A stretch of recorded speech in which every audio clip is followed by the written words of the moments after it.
I'm Mr. Stupor. This is my show. I rank the Smiling Friends. I ranked the Smiling Friends. I love you. Hello, everybody, and welcome. Today, we're going to be ranking the Smiling Friends episodes. Now, I know I'm a little late to this. The series ended like 2 weeks ago now, but I have been having such a hard time working on this shit. I legitimately could not decide which episode should be placed where. I've remade the list like 4 or 5 times. It's been tough. Alright, and the reason it's been so tough is because I genuinely like every single episode in this show. I don't think there's really like a weak one. This show is so fucking consistent that you could literally rearrange certain positions that I have. Like, given the time or given the day, I might like one episode a little more than the other. So it makes it hard to rank them definitively, but I think after much deliberation, I have been able to figure it out. We're just gonna hop into it and get her going. I feel like if the show would have kept going on for like another 4 seasons, an episode like Who Violently Murdered Simon S. Salty would have gone down as like the baseline of what a good Smiling Friends episode should be. Because I'm sure if it went on for another 4 seasons, we would eventually gotten some mediocre episodes. But since we didn't get that, I'm gonna have to say this is the weakest one. Who Violently Murdered Simon S. Salty is a fun episode, but I don't think the episode particularly does anything that stand out from any of the other episodes that I love. I like all the mascot characters. They're pretty fun and chaotic, and the ending when they just start losing their fucking shit and destroying everything is a lot of fun. The Century Egg joke is pretty great, and I do like the reveal that, like, all of them tried to fucking kill him. The real Murder on the Oriental Express here. It's a shame that it's at the bottom, but something had to go here. How many people killed this guy? Earn the Boss Finds Love is another really fun one. I really like the idea behind this one. A silly Halloween special was like pretty over the top. The way it was executed, it felt very like intentionally overwhelming in a lot of aspects, and the payoff was like pretty big. Whoa! Is that whoa? Ace, dude? I like that this one has the opposite approach. It's a very underwhelming episode. Like, it will set up big things, and then it just executes on them in the most underwhelming way possible. And it is pretty funny, but it's kind of like a double-edged sword. Because of how underwhelming they chose to make it, it ends up feeling underwhelming, which is part of the joke. But when compared to some of the other episodes, it just doesn't leave as lasting of an impact. It's also not, like, particularly hilarious compared to the other episodes. There's still some pretty funny bits, though. No, I've got to go to my Dr. Monster's appointment with Dr. Monster. Who is Dr. Monster? What is that? I've got to go. Bye. I also like their whole conversation with Brittany before she fucking jumps out the window. Overall, fun episode, just not particularly remarkable in any way, which does kind of feel intentional, though. No, I'm just fucking with you. This one kind of hurts, because on the one hand, I really love the Smiling Friends Go to Brazil. This is like the prime example of an absolutely peak troll episode when all the marketing and shit around it was just like the Smiling Friends Go to Brazil and just like hyping up the ideal of the Brazil activities that they're gonna partake in. On a very special Smiling Friends, the gang takes you to Brazil. Only for them to just be in this fucking airport the entire time and leave without ever even actually entering Brazil was pretty fucking funny. And even outside of that troll context, it's still a pretty funny episode. I quite enjoy it. But are you a Yes, we're tourists. Are you a tourist? Yes, we have everything figured out. Do you have any cash? Any cash with you? Cash. I'm not giving you the answer. No, to we're that, not. sir. Sorry. Something I love about the show is how absurdly committed to the bit they are. And this episode is a prime example of that. That being said, whenever I'm rewatching the show and I'm getting to this episode, it's easily the one I usually feel the urge to just kind of skip past. Because even though I do always enjoy watching it, it's also kind of like the least rewatchable out of all of them, I guess. I don't know, there's something about it that always makes me like initially not want to rewatch it. Do you know how close I was to putting Silly Samuel above Friendbot? I like Silly Samuel. I think this is a good episode. The B plot is great. I love the animation on Silly Samuel. Alan and Mr. Boss's plot is fucking great. I love it. Jared Fogle! The Silly Samuel plot, though, is kind of just like, meh. It's a bit middling. Well, I love the animation on Silly Samuel. I don't really care that much for him as a character, like his personality. What do you mean? I think he's just one of the less interesting clients in this show. Which sucks to say, because again, his design is fucking amazing. There are some really good jokes in this plot, but overall, I think it's probably the weakest episode in Season 3. I love silly characters. Me too, Pim. Me too! So during the original 3 list that I said that I was restructuring, I initially had Friendbot as the worst episode in the show. After much consideration, though, I decided to bump it up a few spaces, because not only does this episode have a pretty great anti-AI message, but I just cannot in good conscience put an episode where Charlie is this fucking funny at the bottom. This might be his funniest episode. Maybe he was a bit funnier in Pin Finally Turns Green, but man, he just has so many fucking good gags in this episode. To make a picture of Pim as a hot dog. Do that. Holy fuck, man, this is insane! That opening bit where he talks about getting scammed into buying sand that he thought was protein powder. And that after credits scene where he fucking gets so pissed at Pim for being pleasantly surprised that Charlie would donate his fat to starving children. All of that shit fucking slayed me. Despite all that, though, I don't really find the second half of this episode all that funny. Like, yeah, I like the anti-AI message and how they present it by having all the characters gradually get lazier and lazier instead of actually just putting effort towards their work. But I don't know, man. There's just not really a lot of good jokes in the second half, and I'm gonna be real, I don't really find the reveal that funny. Like, yeah, it's really charming, and when I first saw it, I thought it was kind of funny. I think it's really cute that the guy is clearly just reading lines off the script right in the moment. That's fun. But I just didn't really find it all that funny. Regardless, though, this is still a good episode, and I'm happy it exists. Brothers Egg has a lot of really great bits. The first half of it is honestly all pretty fucking fantastic. The fucking Jarrett Fogle joke is just insane. I love it. The Joel Haver speech is pretty fucking iconic at this point. It's really good.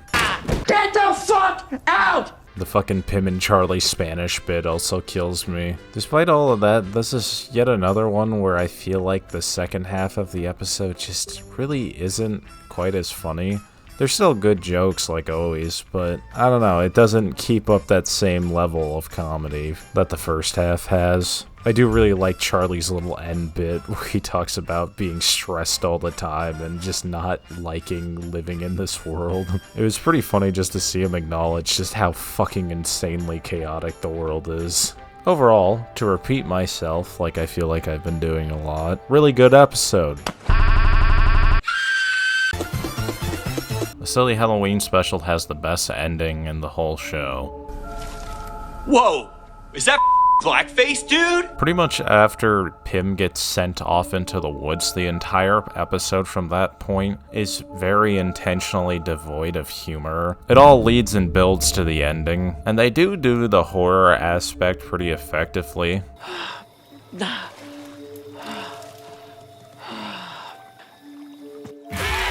This does, however, make the middle section a bit less interesting on rewatch. And even though the ending is fantastic, when you see it coming and you know how it ends, I mean, that's literally basically the whole selling point of the episode. It makes repeated rewatches of it a lot less funny. You know, it's kind of like I would rather be watching these other episodes over this one that have consistent laughs throughout instead of this one that builds up to one awesome joke. The whole thing hinges on that end joke. Well, aside from the first act, the setup before the forest has some classic Smiling Friends stuff. Oh my god, Alan, I'm so sorry.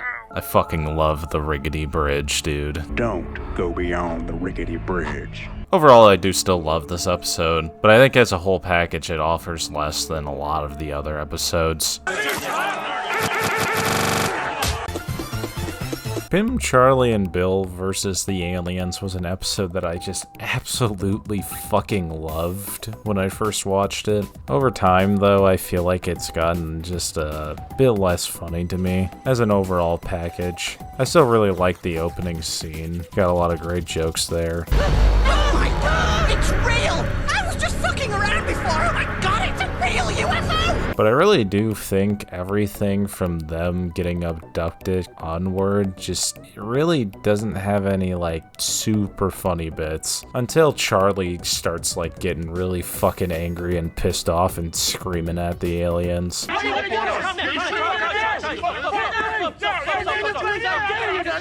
Once we get to that point, the episode starts getting really funny again, but that's also at like the end of the episode. I like the animation on the aliens, they look pretty great, but I also don't really find them to be like that fantastic of antagonists. The most interesting thing I find about them, aside from their animation, is the fact that they're voiced by the folks down at Red Letter Media. Very cool. Very cool. Of course, that fucking ending is just still so hilarious. The Earth is Flat bit is still funny, even despite knowing it's coming, because of how great the fucking voice acting for the scene is. Charlie and Pym's reaction is what fucking sells it. Charlie, the end can't actually be flat, right? There's the glass dome, too, dude. Oh my god, dude. Oh my... Pym and Charlie Save Mother Nature is the episode of Smiling Friends that made me want to buy a GameCube and play some Super Monkey Ball. Bro, I knew I liked you, dude. Come here, bring it in. Bring it in, brother. The whole Mother Nature plot is kind of predictable. As soon as you see that little fucking nasty little hole, you can kind of tell where it's gonna go. It's gonna get fucking evil and try to kill everyone. I mean, it's not like that was being treated as a mystery or anything, but it was just like my one little gripe with this episode. But I love the animation style on it. My canonical ship is Alan and the Boss. Oh! I wish it showed them fucking. The colonoscopy reveal at the end was also great. The magical red jewel is one that I feel like I should love more than I actually do. Like, the Spamtopia design seems like the exact, like, kind of autistic shit that I would normally love. But I don't know, it doesn't really do it for me that much. It's fun, it's cool, it's super creative and unhinged, but I don't know, there's just something about it. Maybe I'm like the Boss, and I'm just really racist towards all the Spamtopia creatures. I just need to kiss an eyeball, and then I'll be good. I really did love the Boss's dead baby subplot. The way the visual style and tones clash between the A and B is just fucking great in this one. I think this might be the best example of having two A and Bs that completely, like, oppose each other in terms of style in the show. Really great episode. I wish I could, like, put into words why Spamtopia just doesn't, like, do it for me as much. Oh yeah, and Zach, please release the Boss's manifesto. Do it. I would buy that shit. Put it up on Amazon.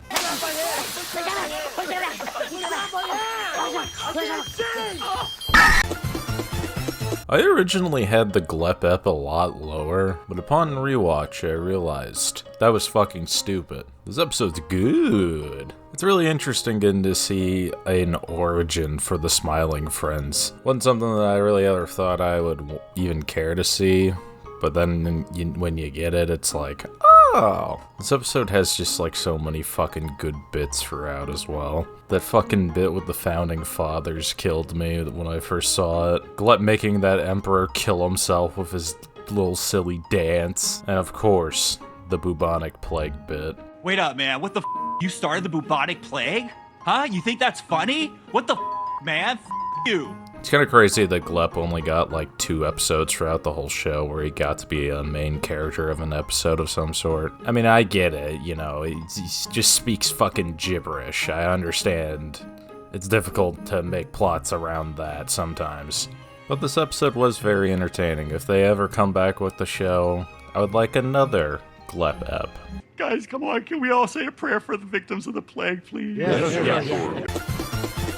I love Schmaloogles. Fuck the Smurfs. I love when Charlie just straight up says that he's gonna leave for this episode, only to then be forced to take the leading role after Pim gets kidnapped by the Dragon Wizard. It was really fun to see how pissed he got at all the Schmaloogles. Hey, stop doing your stupid little dance! You suck! And speaking of that wizard, my god, talk about a relatable character. Hey, look everyone, it's Genghis Ball! Perhaps the most relatable character in all of Smiling Friends for me. This has to also have, like, one of the most out-of-pocket endings, which is crazy to say, because we've had the fucking Blackface Demon, which is the most out-of-pocket ending. But this one just feels so, like, grounded in how they approached it. Charlie being accused of taking pictures of the princess's skirt is just so fucking out there. Great ending. Any last words? Yeah! Smile and blow me! Pim finally turns green, sees the tragic end of the beloved Smiling Friends classic character who was there since the very beginning, Bill Nye the Science Guy. Oh yeah, also Master Shake is there. That is all. Pussy. Mole Man's a great episode and all, but it's also one I got some beef with. Remember how I said the wizard was the most relatable character? Mole Man was really the most relatable character up until the end of this episode. For you see, I have a weird misshapen penis. And when I saw this episode air on Adult Swim, I was like, I cannot go to the surface because everyone will see my disgusting penis. a character written just for me who's insecure about his weird misshapen penis. It was perfect. I was happy. But then that fucking ending. Not only did the woman like his penis, which I could live with that. She could just be a weird woman. But then the main cast also compliments the penis. Alan says he wants to eat it. Where's the relatability for me now? Nobody's ever wanted to eat my penis. They ruined him. They ruined the most relatable character in the show. Fuck Zach and Michael. Shrimp's Odyssey is an episode that I've actually really never thought too highly of before this. I was thinking this was going to be one of the ones in the 20s. But I don't know, man. Rewatching it, it just hit. I love Shrimp and his shrill-ass voice. Such an enjoyably geeky little guy. And his fucking scream, man. He has a truly fantastic scream. Oh, sorry. It's very cool to see Charlie taking the lead on directly handling the client in an episode and seeing how he would just handle it himself. This was the first time we got to see that, you know? Pim going to the wrong location to get Shrimpina and then just assuming this woman who doesn't even look like a shrimp was Shrimpina, only for them to reveal it at the end at the bar scene. It's so fucking good. God damn, Shrimp, you're just like, man. You're just like really, really. I genuinely feel bad. It's not even your fault, man. You're just a shrimp. You was born like that. Smiling Friends is a very consistent show. That being said, there is generally one episode that most people would agree is the weakest. It's got the lowest rated episode on IMDb, and I get it, okay? Mr. President is not an episode that everyone is gonna like. President Jimble is really gross. He's a real disgusting fuck. If I knew that guy in real life, I wouldn't want to be around him either. I get the criticism that this episode jumps around a little too much. It has so much going on. Like the Worms plot just feels undercooked and out of nowhere. You know, I get people's criticism with this episode. That being said, I think this episode's fucking hilarious. I don't mind that President Jimble's a gross fucking loser. I think he's funny. Everything he does, the way that he stresses Pim and Charlie out, is just so fucking funny to me. Am I winning yet? No! And yeah, the Worms bit comes out of nowhere, but it's also still really funny. I honestly can't really think of any bit from this episode that I don't find funny. I love the missile bit when Jimble's introduced. I love the stock market bit. I just love it all. Emboldening the war criminal was fucking funny. You wiped a whole fucking race of people off the face of the planet. If this episode makes you uncomfortable and you don't like it because of that, I get it. As for me though, it's just honestly one of the funniest fucking episodes in the show. I just can't. I can't deny it, alright? I wish the episode utilized Mr. Frog more, but his few moments are genuinely fucking fantastic. I think it's a great episode. I loved it. Hello, I'm Mr. Frog and I approve this message. No, I don't. I hate you. Fuck you. Charlie dies and doesn't come back.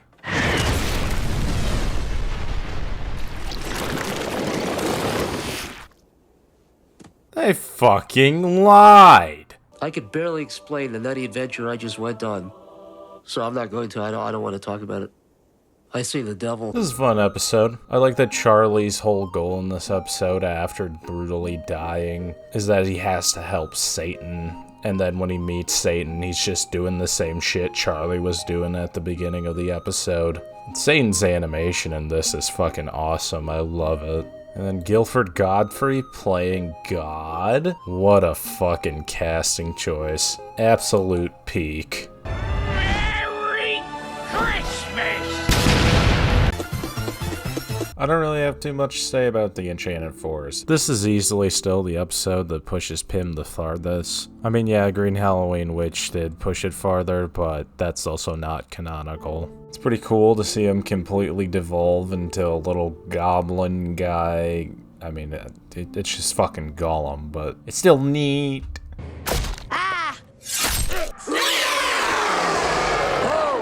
Mip and Charlie's homoerotic relationship was great. I'm not sure if I'm right about this, but it seems like it was a little parody of Sam and Frodo's relationship, given the whole Lord of the Rings parody going on anyways. I don't know, maybe I'm wrong about that, but I wouldn't be surprised. I honestly wish we got more episodes that took place in the Enchanted Forest, because it is a very interesting area. There's so much that they could do here, but now they probably never will, so whatever. This is another one with just an absolute fucking banger ending. Did you just say Mip? Yeah, Mip, yeah.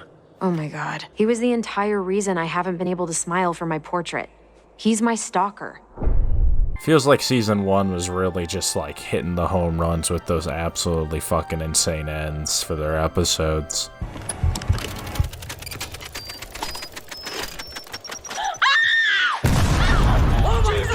Bob the whole time?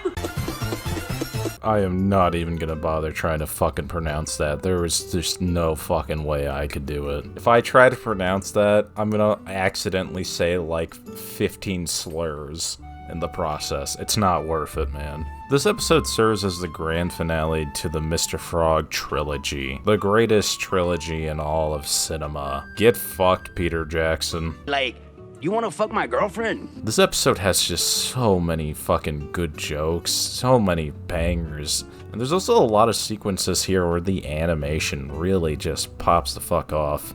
I think this episode serves as the prime example, well, I mean, aside from a silly Halloween special, of being just committed to the fucking bit. They played this whole argument scene completely straight, and it makes the scene so fucking funny. What's even funnier is that people took it fucking seriously. There were people who were legitimately super emotionally invested in this scene. This fucking scene with this stupid fucking character design. That makes it all the funnier. This episode deserves an Emmy. And oh my god, the first time I saw this episode, and that shot. There are so many. Of Pym getting kicked in the fucking face happened, that shit killed me. It was just so out of nowhere and violent. I also really loved the ending with Mr. Frog finding inner peace and just turning into a real frog. Great stuff. Goodbye. The Curse of the Green Halloween Witch is the best looking episode in the entire show. I mean, some of the shots here are just so fucking phenomenal looking. This episode had me acting like the fucking boss. I was going like, how did they do that? Oh my god, dude, that is the coolest shit. I've got a little prediction I'd like to run past everyone real quick. I think the next project Zach and Michael might do is going to be a horror comedy. I'm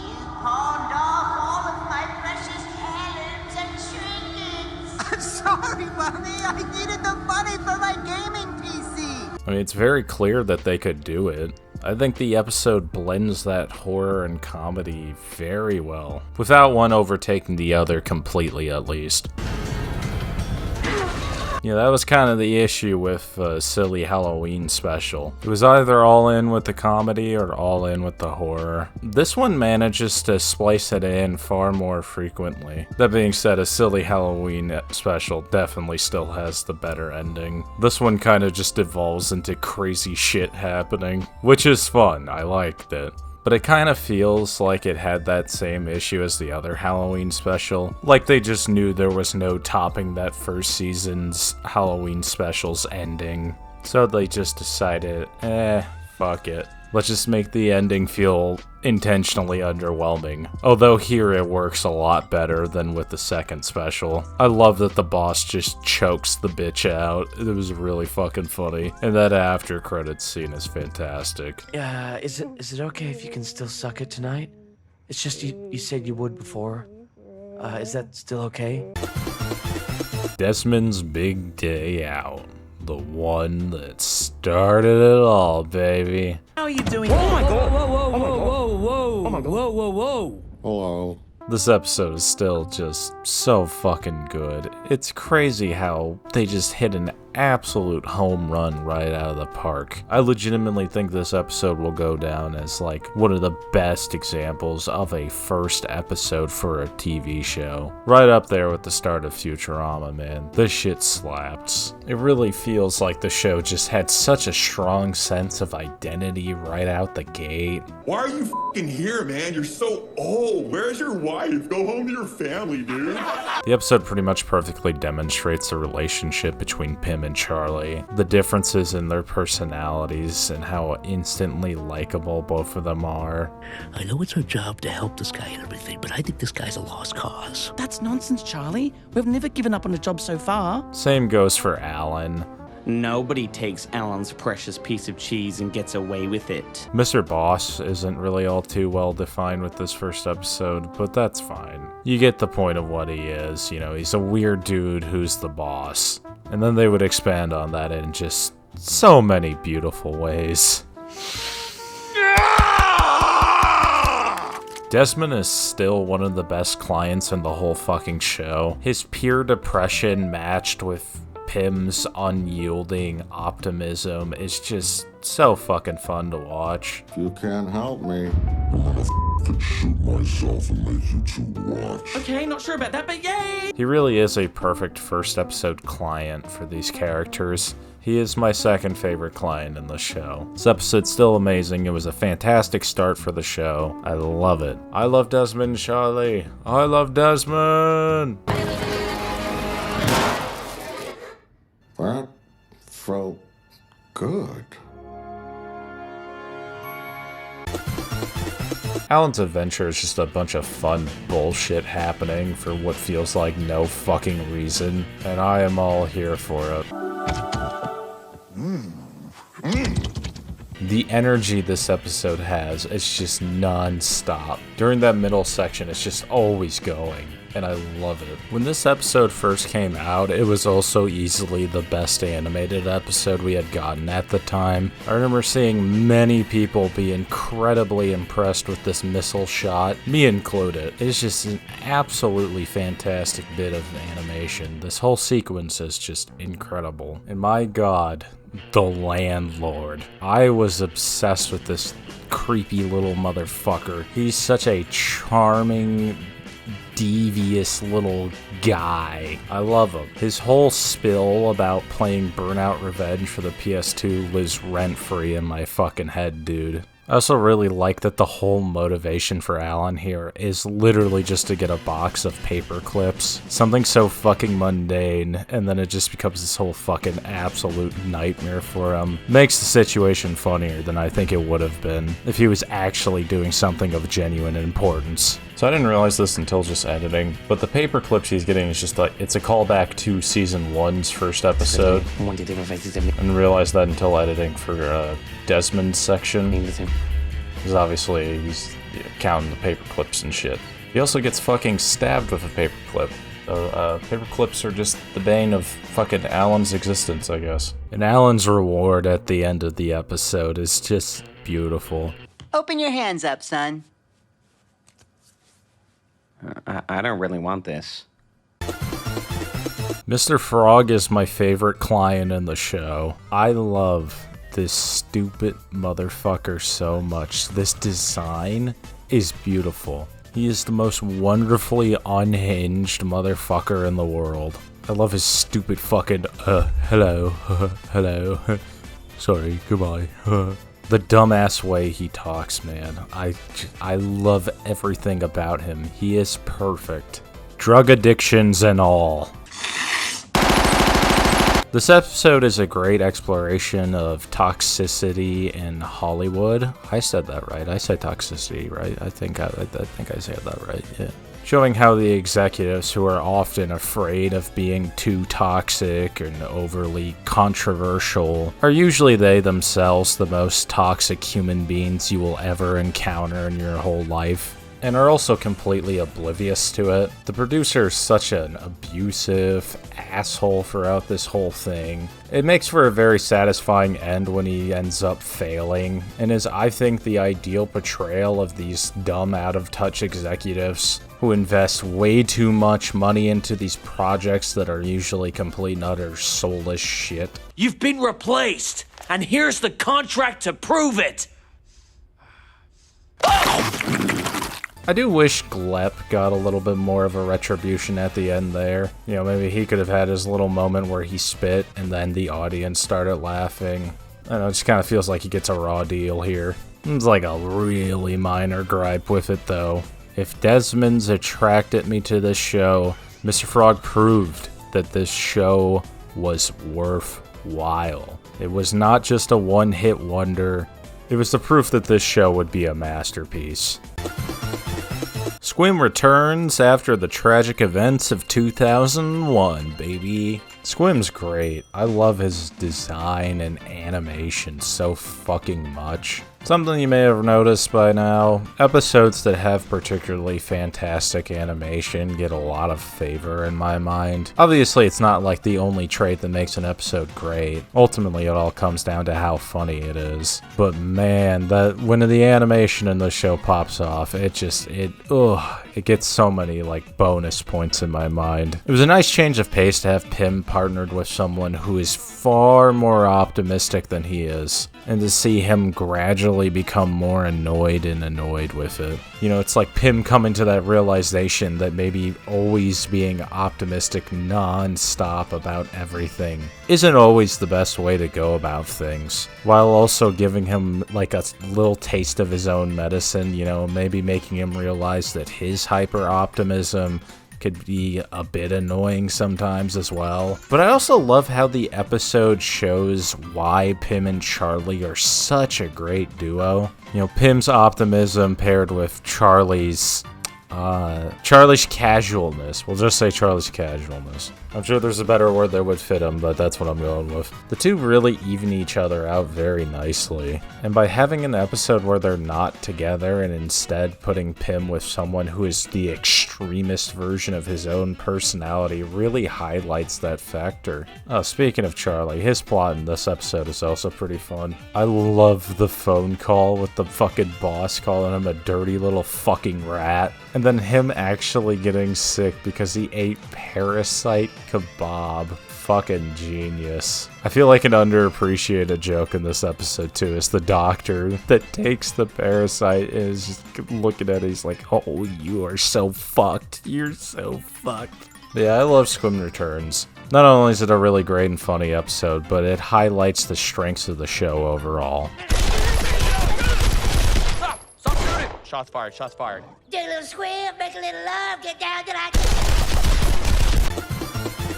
When I first watched Charlie's uncle dies and doesn't come back, I was a little disappointed. Not necessarily at the quality of the episode, but I think I was just bummed out at the fact that this is the last one. I think it put a kind of damper on me for that first viewing. This is why you rewatch things, because this episode is fucking awesome. I fucking love Charlie's uncle. Not him as a person, I mean the episode. The person himself is kind of a horrible piece of shit, who's excellently played by John DiMaggio. Now get!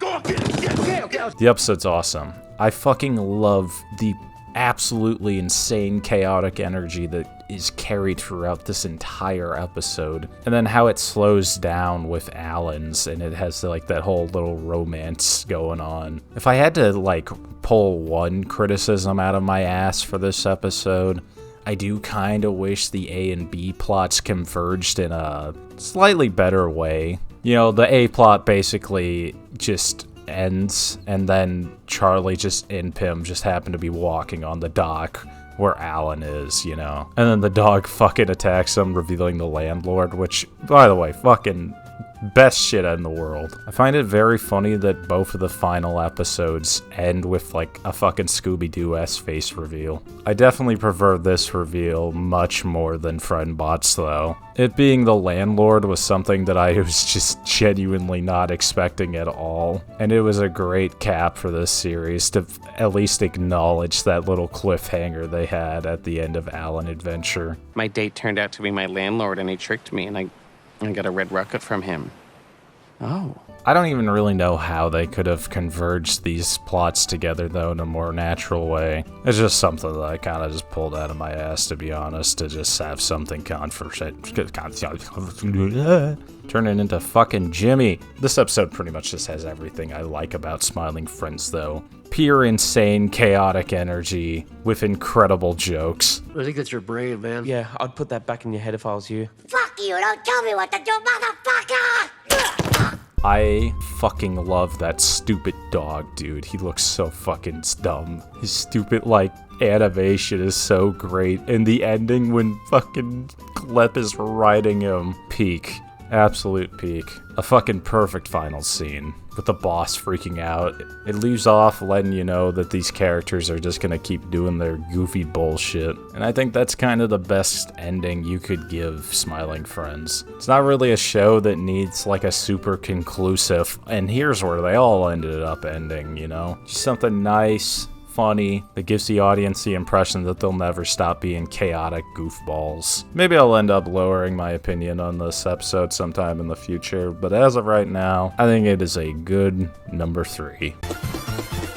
Something that's very unique to Smiling Friends compared to other adult animated comedies is the clear disdain for overly cynical people. You know, a lot of shows seem to revel in very cynical mindsets and being Rick and Morty-esque. But Smiling Friends detests that. Like, the show still does acknowledge that there is some truth to those cynical views, but it also always highlights the hypocrisy that comes with those cynical people. You know, like I talked about earlier with the Mr. Frog episode, yeah, the executive producer, who was all, oh, I gotta cut all the toxic crap out, but then he himself was toxic. All this to say that Frowning Friends is pretty much the peak of what this is. This feels kind of like the boiling point. Like, Zack and Michael's full distaste in this overly cynical worldview on full display. I love how the episode also shows just how easy it is to get other people roped into that cynical mindset, because these people will use real-world facts as a way to, like,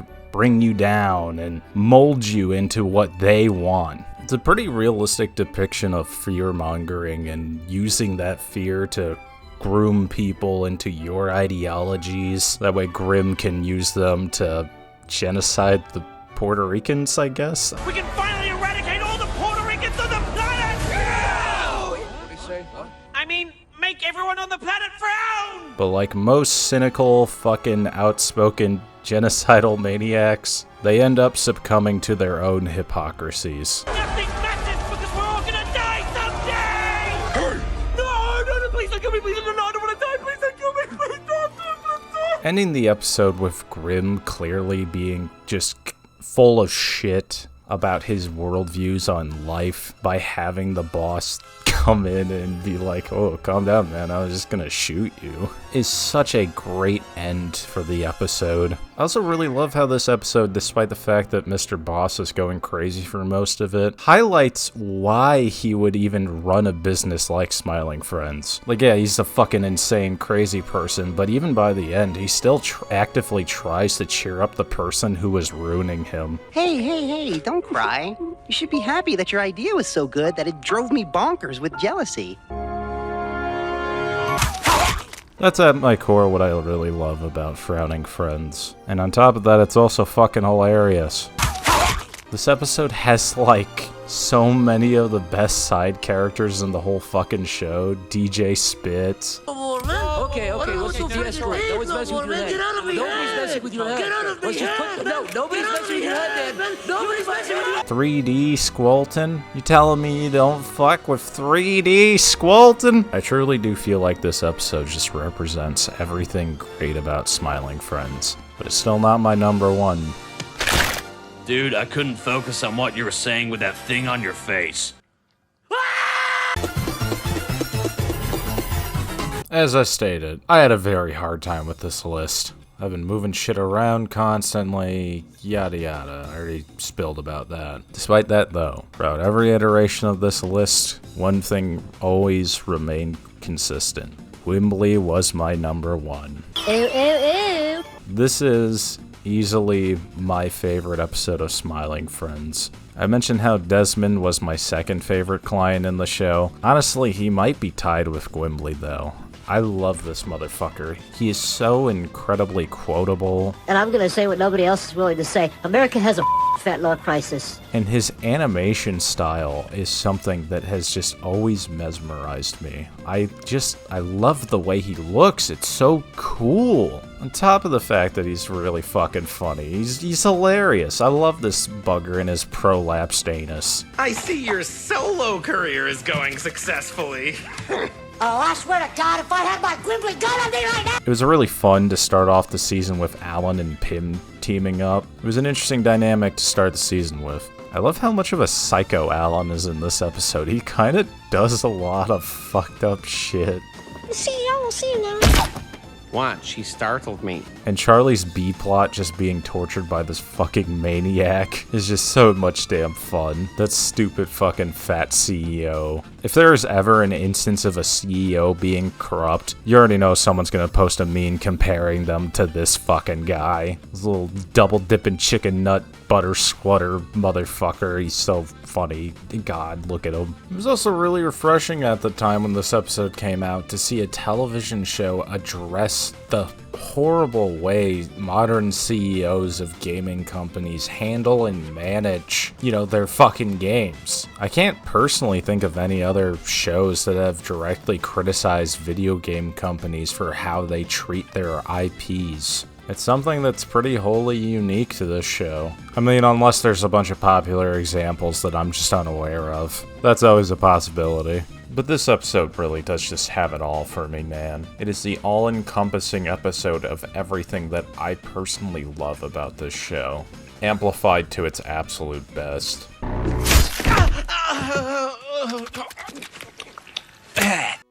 So, yeah, that's basically it. And by the way, if you're wondering why I'm just now putting my face cam back on, it's because my face cam stopped working for some reason. I don't know why. Sometimes OBS just doesn't let it work.